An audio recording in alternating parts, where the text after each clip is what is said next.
A record 7 million Americans are 90 days or more behind on their car payments. That figure comes from the HuffPost, and they got it from the New York Federal Reserve. And that's really crazy because that is a record number. This is more than any other time in recorded U.S. history. Since, that people have been buying cars. And I'm going to get into this because this problem or this figure that was given by the New York Federal Reserve has grave implications. And I'm going to get into that, but before I do, I would just ask that if you like this video, please hit the like button as well as the subscribe button. I don't want to fall down these stairs. They're made out of metal, so it'd be quite a fall. All right, so first off, HuffPost is owned by Verizon, and of course the Federal Reserve is crooked. It's a crooked bank cartel front, but I think the figure is accurate. I don't think they have any reason or motivation to lie about the figure. Of 7 million people behind on their car payments. Now, the only statement the New York Federal Reserve gave on this was not all Americans have benefited from the strong economy. So, what do they mean by strong economy? Strong economy to them is people having jobs, but the problem is they fudge the figures because somebody who is classified as employed is somebody who could work 1 hour a week at a minimum wage job. That would be part of the strong economy. Or even if people are working full time, many Americans are working at minimum labor jobs or jobs that are pretty low paying, where you cannot pay rent, escalating food prices, health insurance, and especially throw in a car note on top of that. So it's a problem. Now I'm going to deal with the motor vehicle system, where this car economy that we have.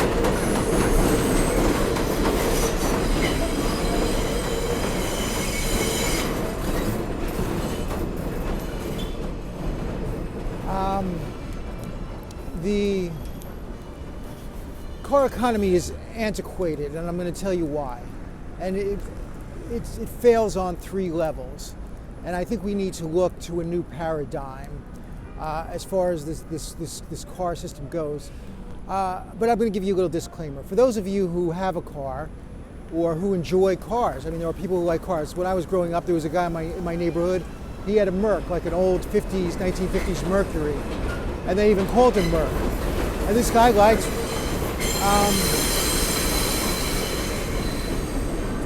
liked fixing up his car. He liked working on his car, and he really dug it. So people should be allowed, if that is your hobby, if you like cars, by all means, continue to drive them, continue to work on them. You should be able to race them, motorcycles, whatever you're into, motocross. I'm all for that if that's what you like. But here's where it fails. A lot of Americans can't afford car payments. They simply can't. First of all, the car note itself, which we discussed, they can't make their car payments. Now we add on to that gasoline, insurance, and repairs. They say, I think, like 60% of Americans don't have enough money in the bank for a $1,000 emergency. Well, what happens when their transmission goes or something like that? So it really creates a terrible burden on a lot of people, and we have to, we have to take that into account. So a bad system just financially straps people and stresses them out. right, so that's failure one of the car system. Failure two is the car companies themselves. Okay, so the consumers, many of the consumers are getting screwed over, but what about the car corporations? Let's take GM. These car companies can't exist without corporate welfare. GM got a $50 billion bailout from the US taxpayer, okay? So if companies can't exist on their own, if they need to receive welfare from the taxpayer, it's not a good system. And what did GM do with all their billions in bailout money? They paid their CEOs and high-ranking executives millions and millions of dollars and laid off 14,000 American workers. They took the money we gave them and they laid off the US workers. Mary Barra, the CEO of GM, gave herself a $22 million paycheck and then laid off 14,000 US car workers, auto workers. What a joke. The system doesn't work because the car, it's inherently flawed. It's not a good system. And finally, the environment. Using all these cars, you know, you have 1 billion people in China, 1 billion people in India, people in the US. Everybody's driving these cars. It's pumping out all this toxic, you know, exhaust into the atmosphere. It's poisoning the ocean, creating acid rain. It's bad for the environment. We have to keep on drilling for oil, poisoning the aquifers and the soil, and we have to fight these Middle East wars for oil. And they're overthrowing countries like Venezuela. You know, the coup in Venezuela is about oil, overthrowing that government. So the cost, the trillions of maintaining an empire to keep these energy pipelines going. So, in essence, the car is not a good thing anymore. Hey, what's up, man? How you doing? How are you, man? What's up? All right, all right. What you talking about? I'm talking about how 7 million Americans are 90 days or more behind on their car payments, and they're crushing people with debt, and they're squeezing people. You know what I'm saying? And you've been through that before? I've been through car debt? I've had car payments, but I was able to make the payment. But I don't know, I sold my car a long time ago, so now I use the subway. Oh, it's not. You know, I got out of that system. So what you think about if I want to get, I soon want to get a car, so Right. how can I avoid car debt? I would say my view, my perspective is don't buy a car. Because you live in New York, we have mass transportation. You could take, times you need a car, you want to go to a club, you could take a Lyft or a Via for those times, and then you don't have the insurance. Parking in New York is a nightmare. You're gonna have to find a place to park. Insurance is high, you gotta pay for gas. It's just a hassle. Man, that's crazy. So, you know, I would be very cautious about getting yourself into that. That's my perspective. All right, that's some good advice. Thank you, man. I'll see you later, man. Okay, good talking to you. So, that's it in a nutshell. As far as the negatives, what would be my solution? My solution would be to have a mass transit system like they do in Europe. They have efficient mass transportation that can get you from point A to point B. Any of you who have been to Europe, Germany, France, you've seen the transportation system, very efficient, takes you all over, and that's what we need here. Or even better, like high-speed bullet trains like they have in Japan. So it's quick, it's efficient, and you can get point A to point B anywhere in the United States, and at very low cost. To build this infrastructure, it would also create jobs. It would create a great New Deal, because people would be put into work for high-paying jobs like Roosevelt did. We would restore the middle class. And on top of that, I would have a green energy New Deal. All this should be powered on solar or cold fusion or other forms of energy that are clean, that are green, that are renewable, that are limitless. And you would create such a boom, an economic boom. People would have high-paying jobs. $15 an hour, forget that. How about $30, $40, $50, $60 an hour? Like which would be equivalent to what workers used to make back in the great middle class miracle of 1945 to 1965, when men could actually support their families and live decent lives, had vacations, not working like gerbils on a wheel like they are today. And that's what I would recommend as far as that goes. So what are we going to do? Well, the bank cartels, this country runs on debt.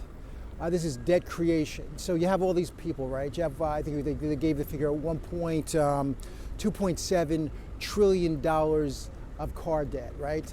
Then you have 1 trillion in student loans, or 1 point something trillion in student loans, 1 point something in credit card debt, and 9 trillion in business debt, business corporate debt. This is a giant debt bubble waiting to crash, take down the economy, turn us into serfs, while these, they give themselves a bail-in, these bank cartel criminals, parasites. They produce nothing, they move around money, they create money out of thin air. They press a button, it's fractionalized lending. Every dollar they lend, they create 10 out of thin air. It's a parasitic bullshit system. We need to fix the monetary system. Right now the monetary system is based on worshiping money. It's life or death, it's crazy. Money should be a tool, a transactional tool, that's it. But when a society worships money as God, and that's all you are, that's your identity, it's a terrible society. We are in late stage capitalism. You see how it's destroying us now. It's totally screwed up. So we need to get out of that system. And what's going to happen? Just like, so you see with these car payments, 7 million is going to increase. You have the student loan debt. These banker crooks want their money, and they're going to use the violence of poverty, homelessness to threaten you into paying them off. Those of you who are in debt to them, and worse, they are going to once that runs out. So they take everything you have. You're on the streets. You watch, they're going to bring back debtors' prisons, like in the old days. So then if you can't pay, they'll throw you into some debtor's gulag, and where you'll be a slave, like they have now, the private prison slave labor. Instead of like low-level drug users, they'll fill up the prisons with debtors. And you watch, for people who want to get out, maybe they'll let you do, you can do, let them perform some kind of Joseph Mengele medical experimentation on you. To Big Pharma, you can try out their new pills and drugs and see if it gives you cancer, or makes your eyeballs pop out. Or maybe you sell your bone marrow or a kidney or a lung, because that's what it's going to come down to. They don't care. These gangster, mafia, banker, crime syndicate families are like the mafia. And just remember Goodfellas, it's going to be the same thing. Remember that scene? Fuck you, pay me. So you say to them, hey, I got to make my rent. Fuck you, pay me. You say to them, hey, I got to feed my kids. Fuck you, pay me. You say to them, I need to keep my electricity on. Fuck you, pay me. They're going to squeeze you and squeeze you. And this car, like I said, this car loan thing, or these car loans that are delinquent, this is just the tip of the iceberg. We need to break the banks. When your economy is run by a cartel of mafia bank families, you are going to crash, and that's what's happening. This is the Democratic Socialist Libertarian. If you dig the message, please like, subscribe, share. Feel free to sound off in the comments section. For more information, go to demsolib.com, Twitter, Instagram, @demsolib. Thanks for listening.